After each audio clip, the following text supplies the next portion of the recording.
Bashundhara LP gas, ভরসা রাখুন, স্বাচ্ছন্দ্যে থাকুন। করোনা আক্রান্ত বেগম জিয়াকে বারবার হাসপাতালে আনার অসুবিধা এড়াতেই ভর্তি জানালেন চিকিৎসক। সুস্থতার উপর নির্ভর করছে বিএনপির ভবিষ্যৎ, বলছেন নেতারা। রাশিয়া ও চীনের টিকা দেশে উৎপাদনের অনুমোদন। পরামর্শক দলের সুপারিশে আছে মডার্না, ফাইজার ও জনসনের ভ্যাকসিনও। দেশে একদিনে মৃত্যু ৭৭। ওয়াজ মাহফিলে ধর্মীয় উপদেশের পরিবর্তে জঙ্গি গোষ্ঠী তালেবান, আল কায়েদার পরামর্শ ছড়ানোই হেফাজতের উদ্দেশ্য। পরিকল্পনা ছিল বড় নাশকতার, উঠে এসেছে তদন্তে। মুনিয়াকে ধর্ষণ কিংবা বিষ প্রয়োগ করা হয়েছিল কিনা খতিয়ে দেখার সুপারিশ সুরতহাল রিপোর্টে। কেউ অপরাধ করলে ছাড় পাবে না, হুঁশিয়ারি স্বরাষ্ট্রমন্ত্রীর।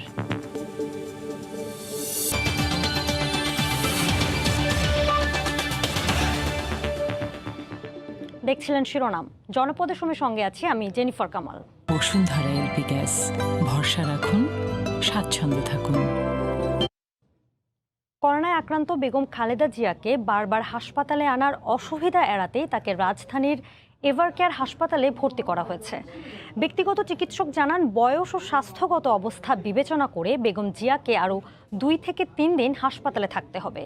এদিকে দলের নেতারা বলছেন, চেয়ারপারসনের রোগ মুক্তির উপর বিএনপির ভবিষ্যৎ নির্ভর করছে।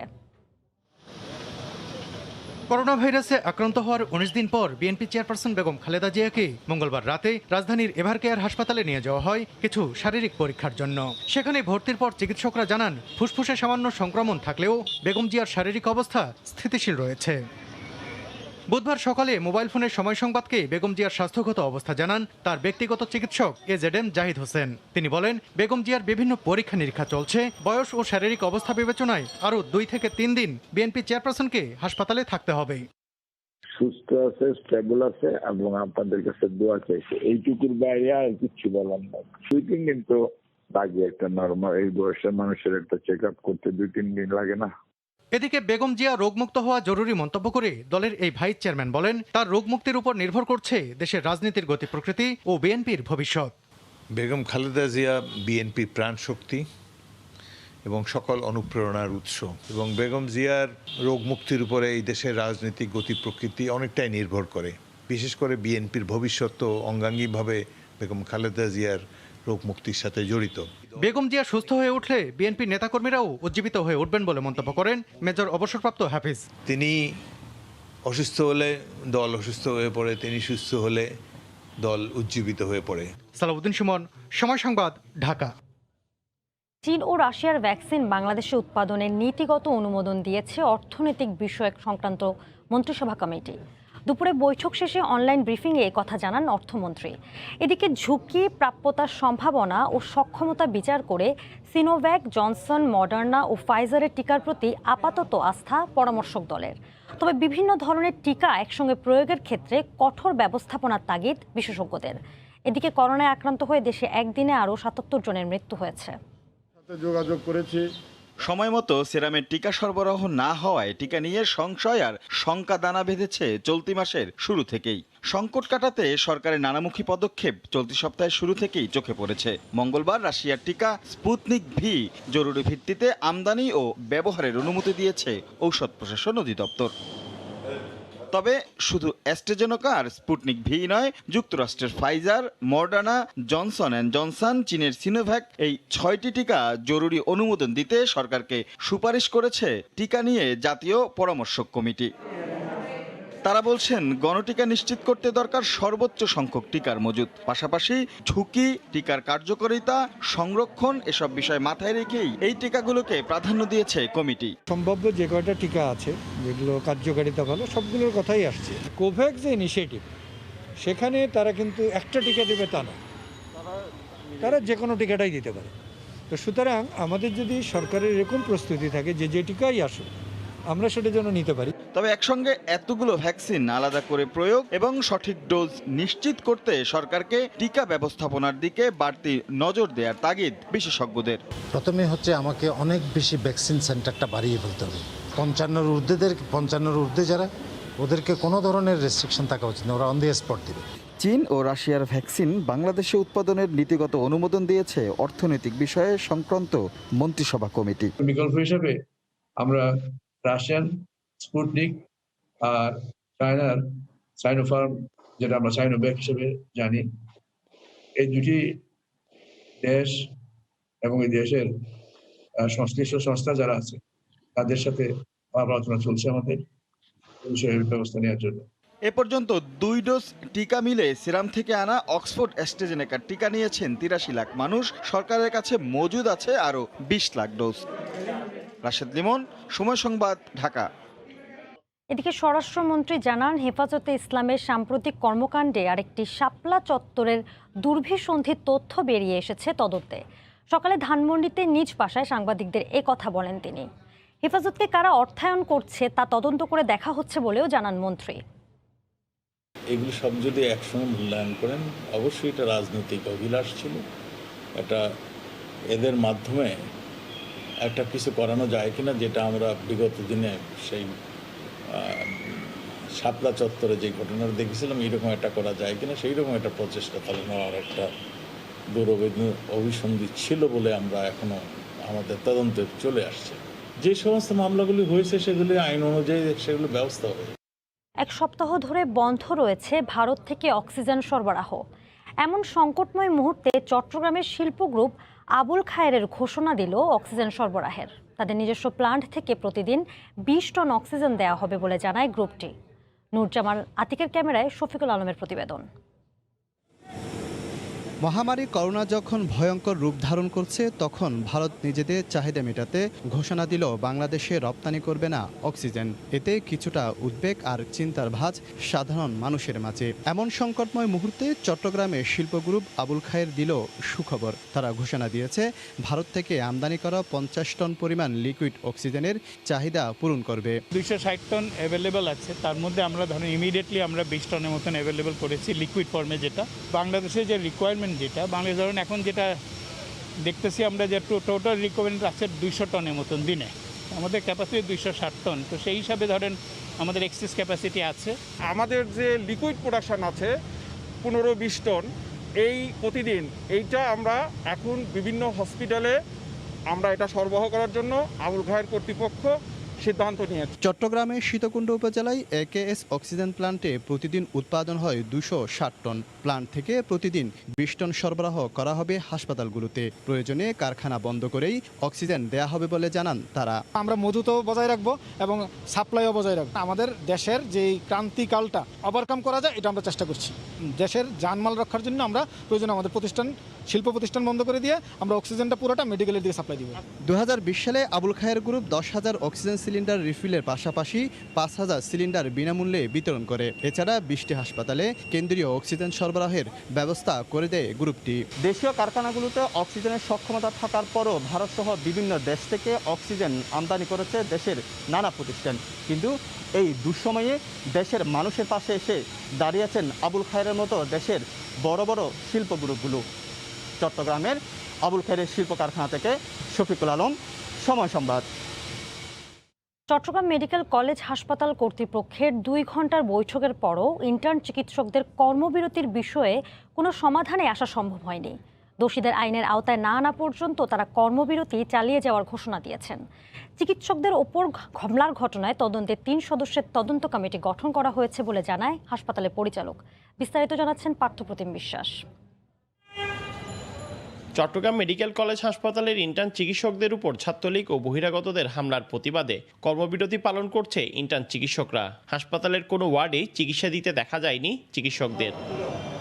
সমস্যার সমাধানে চট্টগ্রাম মেডিকেল কর্তৃপক্ষ, পুলিশ প্রশাসন বেলা 12টায় ইন্টার্ন চিকিৎসকদের সাথে জরুরি সভায় বসে। যতক্ষণ পর্যন্ত আমরা নিরাপত্তা না পাবো, আমাদের নিরাপত্তা নিশ্চিত না হবে, ততক্ষণ পর্যন্ত আমরা আমাদের কর্মবিরতি চালিয়ে যাব। স্বাভাবিক সময়ের থেকে রোগী কম থাকায় ইন্টার্ন চিকিৎসকদের কর্মবিরতিতে তেমন কোনো প্রভাব পড়েনি বলে দাবি মেডিকেল কলেজ হাসপাতালের পরিচালকের। কিন্তু ডাক্তাররা যারা আছেন সব মিলিয়ে আমার ধারণা বা আমার বিশ্বাস যে চিকিৎসা সেবা ব্যাহত হবে না। চিকিৎসকদের উপর হামলার ঘটনা যারাই জড়িত তাদের বিরুদ্ধে আইনি ব্যবস্থা নেওয়া হবে বলে জানিয়েছে পুলিশ। বহিরাগত যারা এখানে সমস্যা তৈরি করবে তাদের বিরুদ্ধে আমরা কঠোর আইনানুগ ব্যবস্থা গ্রহণ করব। মঙ্গলবার রাতে ছাত্রলীগের 2 পক্ষের ধাওয়া পাল্টা ধাওয়ার ঘটনা ঘটে। এই সময় একটি পক্ষ ইন্টার্ন চিকিৎসকদের উপর হামলা চালায়, এতে 5 জন আহত হয়।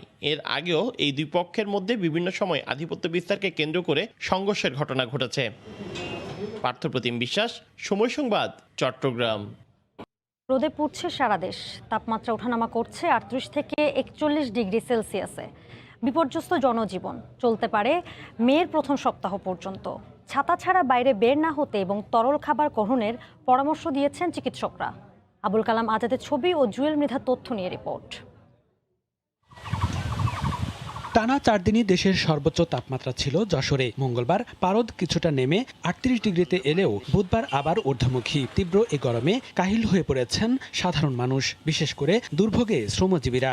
রোদে অনেক কষ্ট হয়ে যায় কাজ করতে, এই জন্য সবসময় হাতে মুখে পানি দিতে হচ্ছে। যে তাপে আসলে সহ্য করা সম্ভব না। অতিরিক্ত গরমে অসুস্থ হওয়া থেকে বাঁচতে ছায়াশীতল স্থানে থাকার পাশাপাশি তরল জাতীয় খাবারের পরামর্শ দিয়েছেন চিকিৎসকরা। বেশি বেশি পানি পান করে এবং ইফতারের পরে আমরা যে সমস্ত ফলে পানি বেশি থাকে এই সমস্ত ফলমূলগুলো যদি গ্রহণ করে সেই সমস্যা থেকে আমরা অনেকটাই রেহাই পাবো। গত 25 এপ্রিল যশোরে সর্বোচ্চ তাপমাত্রা রেকর্ড করা হয় 41.2 ডিগ্রি সেলসিয়াস, যা গত 7 বছরের মধ্যে সর্বোচ্চ। রাজশাহীতেও তীব্র গরমে বিপর্যস্ত জনজীবন। গেল কয়েকদিনে 36 থেকে 41 ডিগ্রিতে ওঠানামা করছে তাপমাত্রা। গরমের কারণে ঘরে থাকা দুষ্কর হয়ে গেছে। এত টেম্পারেচার বেশি যে বাসা থাকা যাচ্ছে না, এমন অবস্থা। বৃষ্টির সম্ভাবনা আপাতত কয়েকদিনের মধ্যে নাই। এদিকে দাবদাহে অতিষ্ঠ ঝিনাইদহের মানুষও বেশি বিপাকে পড়েছেন শ্রমজীবীরা। কাজের ফাঁকে বারবার জিরিয়ে নিতে হচ্ছে তাদের। মনিরুজ্জামান প্রান্ত, সময় সংবাদ। শুরু হলো বোরো মৌসুমে সরকারি পর্যায়ে কৃষকের কাছ থেকে ধান সংগ্রহ অভিযান। 27 টাকা কেজি দরে কেনা হবে 6.5 লাখ টন ধান। তবে বাজার দাম ভালো থাকায় সরকারকে ধান দেয়া নিয়ে দোটানায় রয়েছেন কৃষক। এতে করে সরকার নির্ধারিত ধান সংগ্রহের লক্ষ্যমাত্রা পূরণ নিয়ে শঙ্কায় রয়েছে খাদ্য বিভাগ। দেশের বিভিন্ন স্থানে চলতি বোরো মৌসুমে পাকা ধান কেটে ঘরে তুলতে ব্যস্ত কৃষকরা। এর মধ্যেই চাষিদের ন্যায্য মূল্য নিশ্চিতে সরকার ঘোষিত ধান সংগ্রহ অভিযান শুরু হলো। বুধবার সকালে ভিডিও কনফারেন্সের মাধ্যমে এই কার্যক্রমের আনুষ্ঠানিক উদ্বোধন করেন খাদ্যমন্ত্রী সাধন চন্দ্র মজুমদার। 27 টাকা কেজি দরে সরকার প্রতি মণ ধান কিনবে 1080 টাকায়। চলতি মৌসুমে সংগ্রহ করা হবে 6.5 লাখ মেট্রিক টন ধান। ধান আমরা কৃষকের এক বইয়ের মাধ্যমে কিনবো। তবে বাজারে দাম ভালো হওয়ায় সরকারি গুদামে ধান দিতে দোটানার মধ্যে কৃষকরা। তারা বলছেন মৌসুমের শুরুতেই হাটে 950 থেকে 980 টাকা মণ দরে ধান কেনাবেচা চলছে। 1 টন ধান দিলাম ওই 27 টাকা কেজি হিসেবে সরকারকে দিলাম, আর ক্যাশও পালাম, আর কি চেক পালাম। ধানের বাজার বেশি থাকলে এখানে অনেকে আসবার চায় না। এই অতিরিক্ত একটা খরচা আছে, ব্যাংক মাধ্যমে টাকা নিতে হয়, আর্দ্রতা লাগে 14%, খুব শক্ত শুকনা লাগে, পরিষ্কার করা লাগে, এটা একটু বেশি হয়। কৃষকের এমন সিদ্ধান্তের কারণে ব্যবসায়ী ও খাদ্য বিভাগের কর্মকর্তারাও শঙ্কায় রয়েছেন সরকার নির্ধারিত ধান সংগ্রহ নিয়ে। যদি রেট না মিলে তাহলে তো অবশ্যই চাল দিতে পারবে না, কারণ রেট মিলাতে গেলে সরকারকে চিন্তা করেই রাখতে হবে যে যদি বাজারের তারা মনিটরিং করুক। যে কৃষকরা মাঝারি ধান আবাদ করেছেন তাদের জন্য আসলে এই বাজার দরটা আসলে প্রযোজ্য না। চলতি মৌসুমে সরকারের চাল সংগ্রহ অভিযান শুরু হবে 7 মে থেকে। 40 টাকা কেজি দরে 11.5 লাখ মেট্রিক টন চাল কিনবে সরকার। তৌফিক মাহমুদ, সময় সংবাদ। অনাবৃষ্টি ও প্রচণ্ড খরায় মাগুরায় শুকিয়ে যাচ্ছে লিচু। রং ধরার আগেই ঝরে পড়ছে। করোনা ও ঝড়ের ক্ষতি পুষিয়ে নেওয়ার আশা থাকলেও এবার লিচুর ফলন নিয়ে শঙ্কিত চাষিরা। বিশ্বজিৎ বাপির পাঠানো তথ্য ও ছবিতে রিপোর্ট। কয়েকদিনের মধ্যেই আগাম জাতের হাজরাপুরি লিচু পাকার কথা। এরপর বাজারে আসবে বোম্বাই, মুজাফফর, চায়না 3 সহ বিভিন্ন প্রজাতির লিচু। কিন্তু প্রচণ্ড খরা বাধা হয়ে দাঁড়িয়েছে মাগুরার চাষিদের স্বপ্ন পূরণে। কালো দাগ আর ঝরে পড়া শুরু হয়েছে বেশ কিছুদিন ধরে। এবছরে বেশ মুকুল ভালো হয়, ভালো হওয়ার পরে গুটিটাও ভালো আছে, কিন্তু বৃষ্টি না হওয়ার কারণে গুটিটা ঝরে যায়। প্রত্যেকটা লিচুতে স্পট হচ্ছে, রাতে ঠান্ডা দিনে গরম, সেক্ষেত্রে লিচু ঝরে যাচ্ছে। বাগান মালিক ও ব্যবসায়ীরা জানান নানা ব্যবস্থা নিয়েও পাকার আগের এই বিপর্যয় থেকে রক্ষা করা যাচ্ছে না ফলগুলো।